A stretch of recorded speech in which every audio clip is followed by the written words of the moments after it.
So alright everyone and welcome back. और अगर आप इस चैनल पर नए हैं तो don't forget to hit the bell icon button. और आज हम बात कर रहे होंगे HTML में कोटेशन एंड साइटेशन एलिमेंट्स के बारे में, और ये क्या होते हैं और किस तरीके से काम करते हैं। इस लेक्चर के दौरान आप कम्प्लीटली समझ जाएंगे। और अगर आप भी मतलब इस डॉक्यूमेंटेशन पे आए थे और आप कंफ्यूज हो किस तरीके से काम करते हैं, तो ये वीडियो आपके लिए हेल्पफुल हो सकता है। यहाँ पे हम कम्प्लीटली समझ रहे होंगे चीज़ें किस तरीके से काम करती है, ये वाले एलिमेंट्स। ठीक है, तो चलिए बात करते हैं। In this chapter we will go through blockquote, q, abbreviation, मतलब इस टाइप को हम एब्रिविएशन टैग कहते हैं। ठीक है, इस तरीके से, और address tag, site and video HTML elements. ठीक है, तो ये 6 एलिमेंट्स हैं जिनसे हम जा रहे होंगे और समझ रहे होंगे किस तरीके से काम करते हैं। तो सबसे पहले अगर हम यहाँ पे देखें तो HTML block code for quotation ये किस लिए यूज़ में आता है। जब भी आप किसी साइट से कुछ भी ले रहे हो, टेक्स्ट ले रहे हो, और आप उसे अपने वेबसाइट में शो करना चाहते हो, तो उसको हम इस तरीके से लिखते हैं। चलिए अभी हम यहाँ पे आ जाते हैं और यहाँ पे हम अपने लिए HTML फाइल क्रिएट कर लेते हैं, फोल्डर। ठीक है, इसके अंदर काम कर रहे होंगे cd HTML।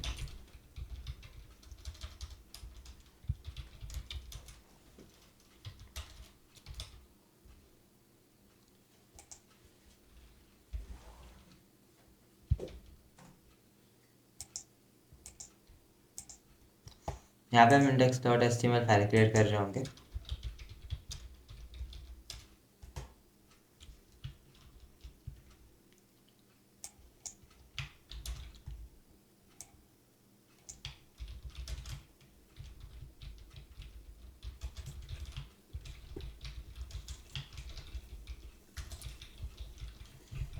तो ये हमने टाइटल यहाँ पे लिख दिया है, और हम आगे HTML भी लिख सकते हैं अगर आप चाहो इस तरीके से। ठीक है, HTML और HTML ट्यूटोरियल एक बार वही है। ठीक है, और इसे हम क्या करेंगे, इसे हम H1 में लिख रहे होंगे यहाँ पे हेडिंग के रूप में।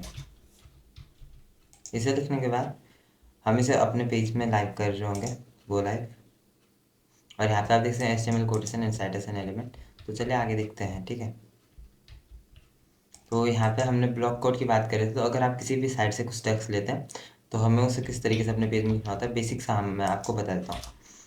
किसी भी साइट से आपने कोई टेक्स्ट लिया, आप उसे ब्लॉक कोड के अंदर लिखेंगे। ठीक है, ब्लॉक कोड के अंदर आप वो सारा टेक्स्ट लिखेंगे जो आप किसी साइट से ले रहे हैं। और सेकंड, आप क्या कर सकते हैं, आपके पास एक साइट एट्रीब्यूट होता है। ठीक है, इस एट्रीब्यूट के अंदर आप उस साइट का एड्रेस लिखना होता है जो आपने लिया है साइट। ठीक है, जो भी कोई वेबसाइट जहाँ से आपने कोई टेक्स्ट लिया है, उस टेक्स्ट को हम इस साइट एट्रीब्यूट के अंदर लिख रहे होते हैं। फॉर एग्जाम्पल अगर मैं भी यहाँ पे आता हूँ, Windows 1। ठीक है, यहाँ पे जा रहे होंगे और कोई एक साइट। ठीक है, हम वाइट पे जा सकते हैं, जैसे यहाँ पे आएंगे और यहाँ से कुछ भी एक पेज, या फिर हम किसी भी एक पेज पे चले जाते हैं, कन्फिग। और इतना मैं अभी ले लेता हूँ। ठीक है, जो इतना टेक्स्ट है वो and running right from command line, इसे Ctrl+C कर लेंगे। और अगर हम इसे F11 करके इस तरीके से खोलें, तो पहले मैं इसे ले लेता हूँ ये टेक्स्ट। ठीक है, और ब्लॉक कोड के अंदर इस टेक्स्ट को हम लिख लेते हैं। ठीक है, Alt+Z करके आपको इसे रैप कर लेना है और ये आपके एक स्क्रीन में आ जाएगी, जितनी स्क्रीन आपके सामने विजिबल है। तो ये हमने टेक्स्ट ले लिया। बेसिकली अगर हम इसे अपने यहाँ पे देखते हैं तो आप देखते हैं कुछ इस तरीके से टेक्स्ट दिखाई देगा। ठीक है, और साथ में ही हम क्या कर सकते हैं, हमने ये इस पेज से लिया, मतलब इस वेबसाइट से लिया है, जो ये वाला राउट आपको दिख रहा है यहाँ से हमने लिया। byte.deb से जो कॉन्फ़िग वाला राउट है, इससे हमने इसको लिया है। ठीक है, हमें कंप्लीट एड्रेस कॉपी करके इसको साइट के अंदर लिख देते हैं। ठीक है, तो बेसिक्स आपको इस तरीके से कोड करना होता है। तो यहाँ पे जो आपने कोड लिया है, अब मतलब बेसिकली आप देख सकते हैं यहाँ पे आपने साइट पे लिख दिया। तो ये बेसिक सा फॉर्मेट होता है। किसी साइट से आप कुछ भी ले रहे हैं, मतलब कोई नेसेसरी चीज़ नहीं है, लेकिन अगर आप करते हो तो एक अच्छी प्रैक्टिस है। आपकी वेबसाइट उतनी अच्छे तरीके से एसईओ हो रखी होती है। ठीक है, और उसमें एसईओ ऑप्टिमाइज, आपकी वेबसाइट उतने अच्छे से रहती है जितने अच्छे से आप टैग को यूज़ करना जानते हो और आपको पता है कब कौन सा टैग यूज़ करना है। तो एक बेटर प्रैक्टिस है। यहाँ पे आ जाते हैं और इसे और से समझते हैं। तो ये हमने समझ लिया। तो नीचे आते हैं। क्यू का यूज होता है फॉर शॉर्ट कोटेशंस। जब भी आप अपने टेक्स्ट के बाहर कुछ कोटेशन मार्क चाहते हो तो उसके लिए हम यूज़ करते हैं। ठीक है, तो ये यहाँ पे फॉर एग्जांपल मुझे लिखने वाले हैं, मैंने पैराग्राफ टैग लिखा हुआ है। ठीक है, HTML, और फिर हम क्यू के अंदर हम लिख देंगे hyper text markup language, markup language, और इससे कर लेते हैं। अब आप देखोगे इसके बाहर कोटेशन मार्क आ रहा होगा, जो हमारा हाइपर टेक्स्ट मार्कअप लैंग्वेज है। वैसे हमें इस पे तो नहीं लिखना चाहिए, कोई थॉट हो इस तरीके से, कुछ चीज़ें हो, किसी ने रिव्यू दिया आपकी वेबसाइट पे, तब हम इसे बेसिकली यूज़ कर रहे होते हैं। लेकिन अभी सिर्फ आपको समझाने के लिए मैं अभी इस पे लगा रहा हूँ, ठीक है, क्योंकि फुल फॉर्म पे वैसे इस तरीके से चीज़ें नहीं लगती है, मतलब बेसिकली सही तरीका नहीं होता है।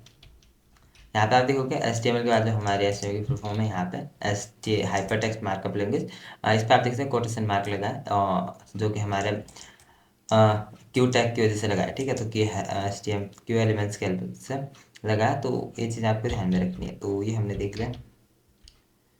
यहाँ पे आते हैं और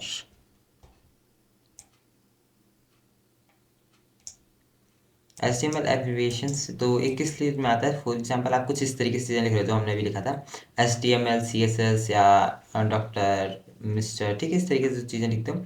अगर आप अपने पेज में कुछ इस तरीके से लिख रहे हो जिसकी आप फुल फॉर्म नहीं लिख रहे हो, ठीक है, तो उसके लिए हम एब्रिविएशन टैग का यूज़ कर सकते हैं। Use the global title attribute to show the text description of the abbreviation when you mouse over the element, ठीक है।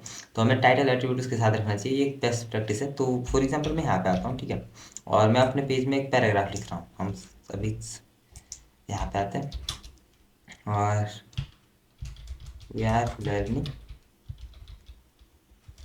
ऑल अबाउट HTML, ठीक है। तो यहाँ पे हमने इस तरीके से लिखा, तो ये जो HTML है, ठीक है, इसको हम लिख सकते हैं एब्रिविएशन टैग के अंदर, और यहाँ पे हम पेस्ट कर सकते हैं HTML को, ठीक है। यहाँ पे आप देख रहे होंगे टाइटल आ रहा है, टाइटल के अंदर आप फुल फॉर्म डाल सकते हैं अपने टेक्स्ट की, ठीक है। तो मैं यहाँ से ये हाइपर टेक्स्ट ले सकता हूँ, और ये टाइटल मैं यहाँ पे लिख रहा हूँ, Ctrl+C Ctrl+V, ठीक है। तो एक अच्छी प्रैक्टिस है, जितने भी आपके एब्रिविएशन टाइप के टेक्स्ट होते हैं और जो आप एब्रिविएशन टैग के अंदर लिख रहे होते हैं, उस टेक्स्ट को अगर आप कुछ टाइटल दो, उसकी फुल फॉर्म आप वहाँ पे लिख देते हो, तो वो एक अच्छी प्रैक्टिस होती है। फॉर एग्जाम्पल आप CSS के बारे में कुछ बता रहे हो और आपने कहीं पे CSS लिखा है, तो जहाँ पे भी हम शॉर्ट टेक्स्ट लिख रहे होते हैं, तो उसकी जो ये होती है फुल फॉर्म होती है, वो हम टाइटल के अंदर लिख सकते हैं एब्रिविएशन टैग में। यहाँ पे अगर हम आए और यहाँ पे आप देखोगे, जब भी मैं इस पर हवर करता हूँ तो आपको दिखाई देगा हाइपर टेक्स्ट मार्कअप लैंग्वेज, और ऊपर से जब हमने एब्रिविएशन टैग का यूज़ किया तो इसके नीचे आप एक देखते हैं एक बॉर्डर लाइन आ रही है, ठीक है, जो आप देखते हैं डस्ट बॉर्डर एक लाइन आ रही है, अंडरलाइन हम इसे कह सकते हैं इस तरीके से।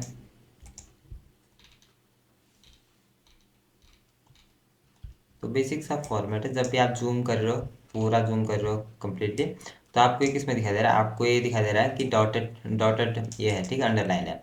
लेकिन जब हम इसे इस तरीके से कर रहे हैं, तो अब ये डॉटेड ना होकर हमें डैश्ड लाइन लग रही है, ठीक है।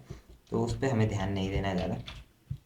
यहाँ पे आकर एब्रिविएशन के बारे में हमने समझ लिया, कोटेशन मार्क के बारे में हमने समझ लिया, और अब हम बात करते हैं एड्रेस की। जब भी आप अपने पेज पे कोई एड्रेस ये कर रहे होते हैं, लिख रहे होते हैं किसी भी व्यक्ति का, ठीक है, हो सकता है आपने अपनी कोई साइट क्रिएट की है, जहाँ पे आप पोर्टफोलियो वेबसाइट, ठीक है, और वहाँ पे आप अपना एड्रेस बता रहे हो। वैसे बेसिकली मैंने देखा नहीं कि एड्रेस बताया जाता है, नहीं। हाँ, आप किसी ऐसी चीज़ के लिए, कोई कंपनी है और या फिर कोई कुछ भी, मतलब कंपनी टाइप आप समझ सकते हैं, कोई डॉक्टर के लिए आप बना रहे हैं, तो उस ऐसे, हाँ, अगर आप डर्मेटोलॉजिस्ट ऐसे इंडस्ट्री में बाद में काम करते हो, तो आप उनके लिए जब भी साइट क्रिएट कर रहे होंगे, तो आप उस तरीके से वहाँ पे, हाँ, वहाँ पे आप यूज़ कर सकते हैं एड्रेस का। तो एड्रेस को आप बेसिकली इस तरीके से लिख सकते हैं, रेदर देन कि बेसिकली हम करते क्या है कि जब भी हम फुटर में लिखते हैं, फुटर को हम बाद में समझ रहे हो, फुटर क्या होता है, हमारा एक टैग होता है, ठीक है, जिसको हम यूज़ करते हैं जब भी हम फुटर का कंटेंट लिख रहे होते हैं, तो उसके अंदर हमारा एड्रेस आता है, ठीक है, फुटर के अंदर। तो फुटर के अंदर हम जब भी एड्रेस लिखते हैं, तो हम या तो बेसिकली पी टैग का यूज़ करते हैं, जब भी आप किसी को देखोगे पी टैग का यूज़ या डिप का यूज़, लेकिन आप एड्रेस का यूज़ कर सकते हैं, और अच्छे तरीके से आपका ये हो जाएगी साइट, ठीक है, रैंक होगी। तो टैग्स का आपको बेसिकली अच्छे तरीके से यूज़ करना आना चाहिए, अगर आप चाहते हो कि आपकी वेबसाइट में अच्छी एसईओ होनी चाहिए, क्लाइंट को एक अच्छी एसईओ मिलनी चाहिए, ठीक है। तो अभी अगर मैं इसे अपने पेज में ओपन करता हूँ, और यहाँ पे आप देख सकते हो अभी एड्रेस कुछ इस तरीके से है, मैं थोड़ा सा इटैलिक में आ गया है, ठीक है। तो अभी हम इसके बारे में अगर यहाँ पे पढ़ते हैं, तो यहाँ पे बता दिया जाएगा कि element usually renders in italic and browser will always add a line break before and after the address element, ठीक है। तो इसके पहले एंड बाद में क्या करेगा, हमारे ब्राउजर एक लाइन ब्रेक ऐड कर देगा, ठीक है।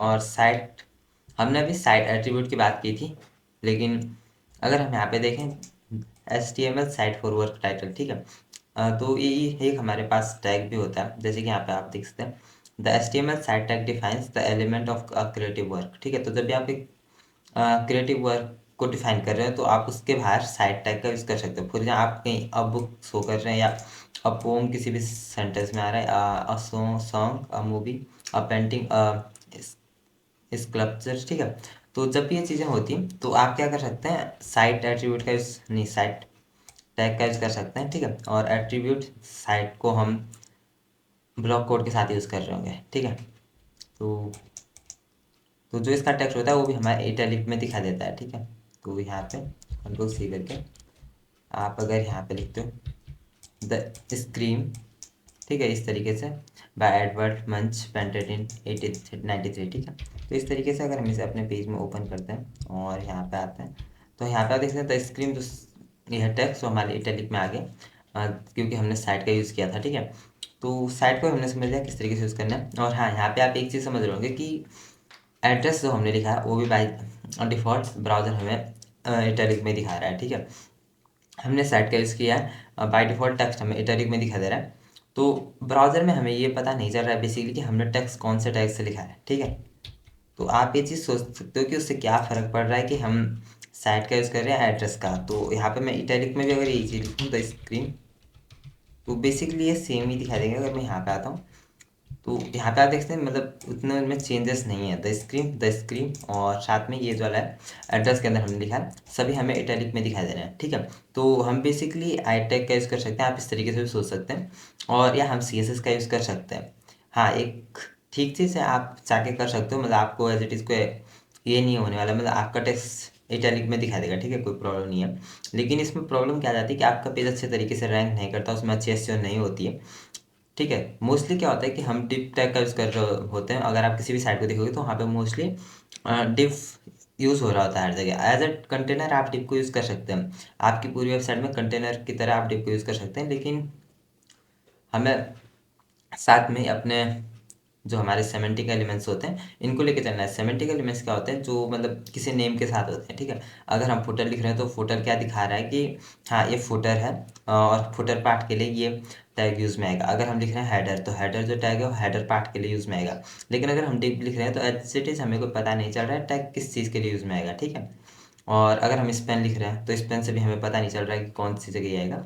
तो ये सेमेंटिक में नहीं आते हैं, और नॉन सेमेंटिक और सेमेंटिक में हमारे आते हैं, जैसे फुटर हो गया, हेडर हो गया, एड्रेस टैग हमारे हो गया, एब्रीविएशन टैग आप यूज़ कर सकते हैं, और साइट जो हमने देखा है। ठीक है, तो ये चीज़ें होती है, अगर आप इसे अपने पेज में यूज़ कर रहे होते हैं HTML पेज में तो अच्छी अच्छी आपके पेज की होती है।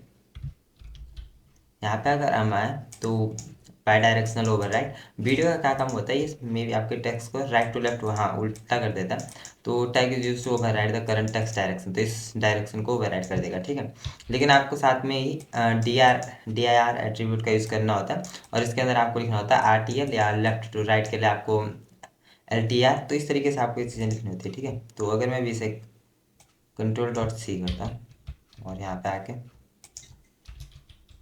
और अभी हम अपने पेज में जाते हैं तो यहाँ पे आप देख सकेंगे कि, तो पहले मैं यहाँ पे आ जाता हूँ, इसे सेव कर लेते हैं, तो आप देखेंगे द स्क्रीम, और इस तरीके से। तो ये स्क्रीम जो हमने लिखा था ये हमारी इटैलिक टैग की हेल्प से आया था, तो हम इसे रिमूव कर सकते हैं। ठीक है, हमें चाहिए कि ये नेक्स्ट लाइन में है, और इसे थोड़ा सा ये कर लेते हैं दूर। ठीक है, आप देखोगे टेक्स्ट कम्प्लीटली मतलब ये हो गया है, ओवरराइड हो गया। जिस तरीके से था ये था हमारे राइट टू लेफ्ट था हमारा टेक्स्ट। ठीक है, सॉरी, लेफ्ट टू राइट था हमारा टेक्स्ट। और यहाँ पे अब इसने क्या कर दिया, जब हमने इसकी डायरेक्शनल चेंज कर दी, यहाँ पे डायरेक्शन चेंज कर दी और हमने राइट टू लेफ्ट कर दिया, तो ये टेक्स्ट कम्प्लीटली ओवरराइड हो गया और अच्छे तरीके से समझ भी नहीं आ रहा।